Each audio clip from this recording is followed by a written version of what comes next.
Благодаря ти много, Криси. Последният ни говорител за днес е Михаил Михайлов. Михаил е клиничен психолог, психотерапевт и педагог, специализирал в психоанализа, психоаналитична психодрама и психоонкология. Работи с деца, юноши и възрастни в частната си практика в София. През годините е работил в НПО сектора. Днес ще ни разкаже повече за употребата на изкуствен интелект като средство за справяне с психологични проблеми и трудности. Михаил. Здравейте! Както разбрахте, аз съм Михаил Михайлов и моето изложение е свързано с изкуствен интелект и ролята му в психотерапевтичния процес. Като ще започна малко с моето лично преживяване от този въпрос.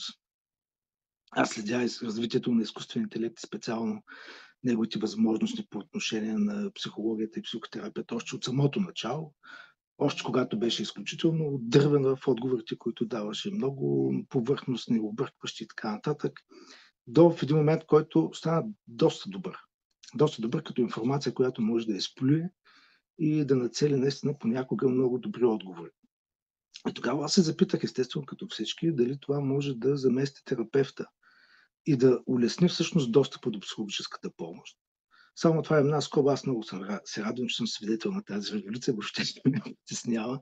Даже искам да го видя как ще стане и се надявам по някакъв начин да влезе в нашата работа. Не знам още как ще стане, но мисля, че ще стане все пак.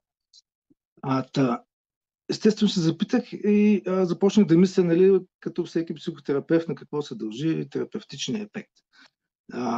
Колкото и да се опитаме да го затваряме в школите си знанието, които имат, отваряме една скоба, обикновено акцент е, че всяка школа има едно знание и на него дължим терапевтичния ефект. Аз съм на по-различно мнение. Аз не смятам, че точно знанието осигурява този терапевтичен ефект. Естествено го подпомагам, но за мен е връзката и това, което ни наричаме трансфер и контртрансфер, стоят в основата на терапевтичния процес. И това го доказват и едно изследване американско. Мисля, че е важно как ще се кликнат, ако мога така да кажа, клиента и психотерапевта, не толкова дали той ще бъде когнитивно-поведенчески терапевт, юнгиански, психоаналитичен, така нататък. Задавам се тези въпроси, отговарям с съзнанията, които имам и се казвам, окей, може ли клиента да направи трансфер към машината? Може, даже аз усещам, че го правя, но чувствам, че това е нещо мислене. Въпреки че това е една статистическа машина. Следващия въпрос е, може ли обаче тази машина да направи контртрансфер? Казваме, не може. Нали? Това е доста важно в терапевтичния процес, тъй като нашия личен опит е инструментариум, с който ние съзнавано или не боравим по време на сесиите, за да чуем по-добре къде е самия клиент. Но едно дяволче, което не спи, продължава в мен да се задава този въпрос и се казва, тя машината няма контртрансфер, но клиента може да се го изфантазира този контртрансфер. И това ние го виждаме, се сетих веднага за холивудските филми на Терминатор, изкуствен интелект, всички филми, в които ние рано или късно намираме душа в машина. И вече не съм толкова сигурен колко и как ще се намести изкуствен интелект, но после откриват други технически ограничения, тъй като клиенти им почнаха да споделят, че те го използват. И си пишат с него, провеждат сесии, когато им е необходимо. И аз виждах, че неговите ограничения ги видях първо в техните разкази, но се запитах каква може да е ползата. И сега тук ще започна много да говоря за каква би била ползата за клиента и съответно какви са ограниченията, които все още съществуват в изкуствен интелект по отношение на психотерапевтичния процес. Ползата естествено е много отреагиране на емоциите, тъй като когато се насъберат много и съответно сесията им след една седмица, или пък нямат пари да се я платят, могат да отворят ChatGPT, да почнат да се пишат за проблемите. Той дава насоки, обикновено те са свързани с прости техники, от типа на заземяване, дишане и такива неща, тъй като нали, по-аналитичните му обягват. Той няма тази възможност, тъй като не може да мисли, няма как да свържи нещо казано от клиента преди 5 часа или преди 5 сесии с сегашен изказ и така нататък, с лична история. Това няма как да го направи. Това дава прости техники, тип заземяване, преброй 5 цвята, диша или как си и така нататък. Но тези техники не е лошо като ги има, тъй като ако продължаваме да питаме, той в някакъв момент може да направи добра препоръка, да се отиде в крайна сметка на терапевт и клиента вече да види кое му е паснало. До тук така виждам някакви ползи. Проблемът обаче с ограниченията е, че това, което забелязах моите клиенти, че изкуствените интелект по никакъв начин ги конфронтира. И ако те питат в терминологията на когнитивно-поведенската терапия, ще получават само такива отговори. Ако питат терминологията на юнгианството, ще получават само такива отговори. Ако питат като фрeuдисти, ще получават само фрeuдистки отговори и никога няма да се смесят концепциите. Докато ние, колкото и да сме така религиозно да се придържаме понякога към нашата си школа, в главата си несъзнавано сме чували това и онова от други школи и си ги превеждаме най-малкото тези знания на нашия терминологичен език, го правим. Смесваме ги и реагираме през това, смесваме, конфронтираме къде е пряко, къде не е пряко, нали, всички, които работят с клиенти, знаят как става това. Обаче там го няма. Нали, изкуственият интелект е един голям yes-мен, който винаги казва yes, винаги успокоява, винаги клиентът излиза прав, другите малко криви, което е много ограничение. Нали, окей, има емоционална подкрепа, има имитация на емпатия, обаче не може си, както казахме, клиента може да си фантазира, че това нещо почти мисли, почти му симпатизира, нали, като куче, което е току-що, всеки момент ще проговори. Нали. Гледаме го в очите и само чакаме да каже като малки, като сме сега с кучета, този ефект е същия. И това ограничение се забелязваше много ясно, както ако започне да следва клиента стила на терапевта си, почва да попада на много ясни попадения за терапевта. Терапевтът почва да чува едни много хубави попадения в изплютите отговори, защото те са много, но някои са много точни. Естествено, изкуственият интелект не знае кой е точно отговор, но терапевта може да го оцени това и да го вкара в сесията си в някакъв момент.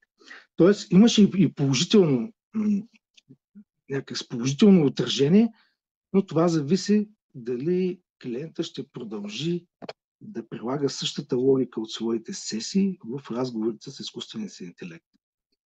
И съответно yes-мен ще задълбая натам. Което обаче, ако като позната територия на психотерапевта, може да му помогне да се изчисти той някакви неща или да вкара нови моменти в терапевтичния процес. И други много, много интересни ограничения има, но мен въпросът ми се прехвърли добре как ми помага на мене извън терапевтичния процес, тъй като аз не го използвам за някакви в пряката си работа с клиенти, но много го използвам в теоретичните си търсения. Например, когато искам да разбера едно понятие от друга школа, какво е, откъде идва, кой го потребува за пръв път, така нататък, го използвам, нали, като търсачка, с която е доста по-интересно да боравя, отколкото да пиша в Google и само да чакам да попада на подходящо съдържание. Така ми е доста по-лесно и то го прави по-лесно, защото ми е забавно, тъй като е под формата на разговор. Има един момент на удоволствие от моя страна, докато го правя това нещо. И много често два пъти се почувствам точно като маймуните на Кьолер на остров Тенерифе. Ви знаете за този експеримент. В който имаме... Извинявайте. Не можах да чуя някакъв въпрос ли имаше? Мисля, че без иска е било. Добре. Точно като някои от маймуните в експерименти на Кьолер имам някакви елементи и не мога да ги свържа. И не мога да ги свържа и не ми се чака и не ми се търси в Google и с изкуствен интелект го карам да плюя информация, докато изплюя един елемент, който аз успявам вече да се направя моя гешталт, оттам инсайт да решава проблема. Това точно като класически експеримент. Спомням сега един пример. Писах една книга за Холивуд на кушетката, такива психоаналитични интерпретации на филми. И там ползвам една статия на Фройд, казва се семейния роман на невротика, който е 3-4 страници, нещо изключително кратко. И за мен това е най-кошмарният текст на Фройд. В смисъл толкова объркан, несистематизиран, няма ги класификациите, при положение, че той доста се старае на това, изпитва голямо удоволствие да си подрежда мисълта, епистоларно пише. Този текст беше просто кошмар. В смисъл, чел съм го 10 пъти през различни години. Разбирам за какво пише. Но не мога да го систематизираме така хубаво, ясно глава, се каже да го кажа с 3 изречения. Просто да го обясня веднага за какво става въпрос. Изкуственият интелект го накара да плюе 1001 интерпретации, но всякакви юнгиански, каквото се сетя. Просто каквото имам аз в главата като елементи, всичко накара да плюе там някаква информация. И той ми даде само една дума. Не само една дума аз видях. Той ми даде много, много текст.